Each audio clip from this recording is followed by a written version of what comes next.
Hello, I'm Secretary of State Kris Warner, and I serve as the Chief Business Officer for the state of West Virginia. Part of my responsibility is to make sure that West Virginia is positioned to help create a strong pro-business environment to help grow our state's economy. To do that, my office is working to promote the services and programs available throughout the state to help support entrepreneurs and small business owners. This is part of a video series we call Just 3 Questions. These videos are a series of short interviews that I will conduct with West Virginia business leaders and entrepreneurs. Joining me for this edition of Just 3 Questions is Monica Cross. She's the Executive Director of Explore, the new manufacturing program. It's an initiative designed to generate student awareness and enthusiasm for careers in manufacturing. Monica, thank you very much for joining me here today. Thank you, Secretary Warner, for having me. Yeah. So this program was founded in 2014 by the West Virginia Manufacturers Association Education Fund. So let's get started. What is the Explore the New Manufacturing program, and explain the motivation behind its establishment? Absolutely, thank you. So the Explore the New Manufacturing program is a 501c3 nonprofit. We are a statewide organization whose mission is to build awareness about careers in industry and the subsequent educational pathways toward those careers. And the motivation behind the founding of this organization is, several years prior to its founding, manufacturers getting together and talking about, and workforce continually bubbled to the top as far as pain points. And so they got together and said, let's do something about it. Let's be part of the solution. Folks drive by our buildings every day and really don't know what's going on inside. And so in order for us to be able to build a future workforce with the young folks in our state and retain our young talent, let's get involved. So it started out, more as just kind of building and meeting with educators and really seeing what their needs were, as well as also trying to identify more specifically what, different manufacturers, what a trained worker looked like for them, and trying to figure out from the educator standpoint, like how it could dovetail with the state curriculum. So it evolved until program launched a few years later. So what are the specific needs the program is designed to fulfill?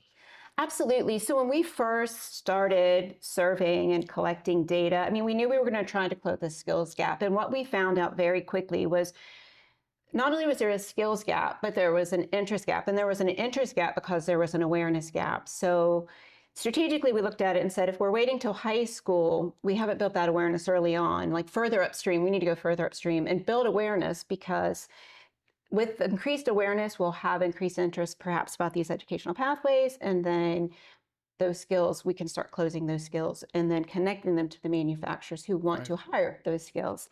And so, we found some things early on as far as student awareness about what's made in West Virginia. I think it was around 33% of the students prior to participating could name a product in the state. Most said coal, which makes sense because, that we talk a lot about coal in West Virginia.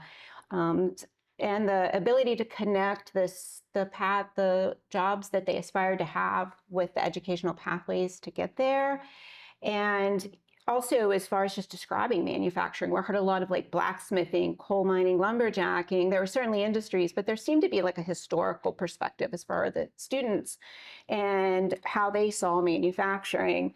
And there were also stigmas that we knew that were still prevalent, such as the stigmas surrounding career and technical education, that it's a default pathway for those who can't succeed in a traditional high school setting, instead of it being a best fit pathway toward the career that those students are seeking to obtain.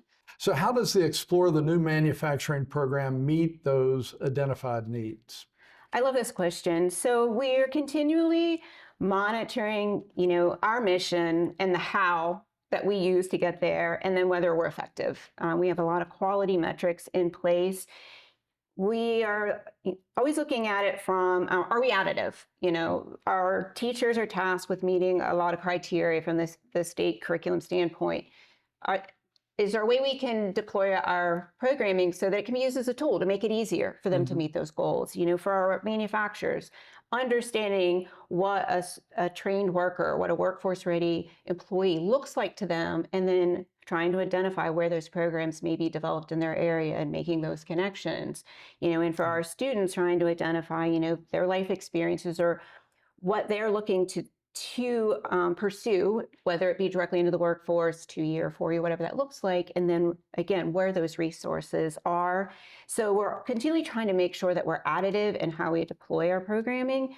The second thing we look for is like from a strategic standpoint. So rather than just like throwing a bunch of programming at people and making, seeing if it sticks, we set out and developed, each grade level has an objective that we're trying to accomplish, from what are products made in the state to interview skills, for example, for those entering the workforce. And so with our middle school programs, for example, we have, our academies and our workshops where they're one-day events, and the manufacturers, do hands-on labs and give them a glimpse into manufacturing and what that is and the types of jobs that are available, that quality is a job, or environmental health and safety, and the whole menagerie of jobs that would be in the manufacturing world.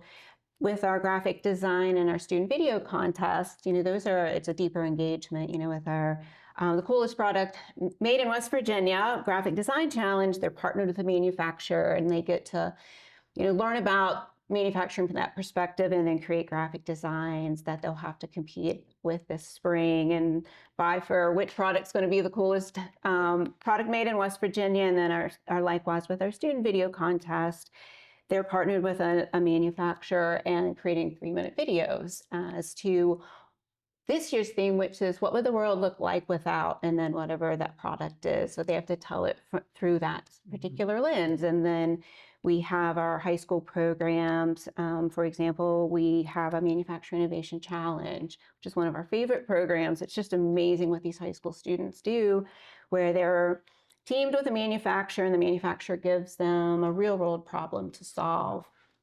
And then they have to come up with solutions and present it to their manufacturer. And a lot of the solutions these high school students come up with are actually implemented in manufacturing facilities across the state, like as we speak, which is really, really cool. For example, a few years ago, Wheeling up in the Northern Panhandle had tasked Wheeling Park students with solving. There was a issue they had in packaging, with a forklift. And so the students were able to design and then build a device that increased productivity in that. And so that, that's now embedded in their processes. And Wheeling Nippon loved that so much, they brought their HR team down to interview the students. So, it just kind of perpetuates these relationships. And then last is our workforce development program, which was really constructed by our manufacturers. And for some students, it's developing, like, how do you take your life experiences and speak to them if you don't have anything to put on a resume? If you're taking care of your younger siblings and you're helping get them off the bus, and maybe you're helping them with homework because maybe you live with your grandparents and you're the only one who knows how to use technology. Well, how do you speak to responsibility? How do you speak to time management? And some of them are a little more honed into the interview skills, like making eye contact or shaking a hand, or speaking to how you problem solve and think critically, and so on and so forth. So we're continually trying to think strategically. And again, our programs were developed by the people we serve have developed the programs, which gives that nice feedback loop to continually find out how you can improve and meet those outcomes, which we have our own internal quality outcomes. We have certain outcomes we want to make sure that are between 75 and 80%, 5% of the middle school students who participate, that they can name products made in West Virginia, hopefully too, and to make sure that, the same number can describe manufacturing to a friend, and we have other outcomes for our middle schools. And then at the high school level, it's more like, how confident do they feel, going into an interview? How confident do they feel being able to articulate how their life experiences translate into marketable skills with the manufacturer? So we're continually trying to, ensure that those things are encapsulated in all we do. And then, again, zooming out and looking at that community as a larger component and how those moving parts are looking like working together within each of the communities, because the siloed approach and like the regurgitation of information isn't going to solve anything. So how do we get, the collaboration, so that we're more like an underpinning and these relationships are functioning on their own. And then, the last thing I just want to say is like the testimonials. I mean, we have our metrics, we have our numbers, and those are great. And those help give us a guide. Yes, we're moving the needle. No, we're not moving the needle as much as we would like. But the testimonials that we hear from students, that they had no idea that what was involved in manufacturing and how exciting that was. Or at an awards ceremony to see them get up and present their projects and the pride that they have and the skills that they've developed, and to hear from their educators, before this project, they would have never gotten up there. Right. Or before this project, when this team first started, it was like they were kind of like at each other, and they've learned like conflict resolution and teamwork and how to communicate effectively. And seeing how proud the students are when they present their solutions to the manufacturers for the Innovation Challenge, or to see the video contest teams present their videos and they have their team shirts on that the manufacturers supplied them, and they're really, really proud to get up and do that. Those testimonies, it just, really, really thankful that all the collaborators we have and all of our partners who pour in so many hours, that it's making a difference. Monica, I am impressed. I am glad that you're here doing what you're doing. Thank you very much for joining us for just 3 questions today. Thank you very much for watching us, and we'll see you next time.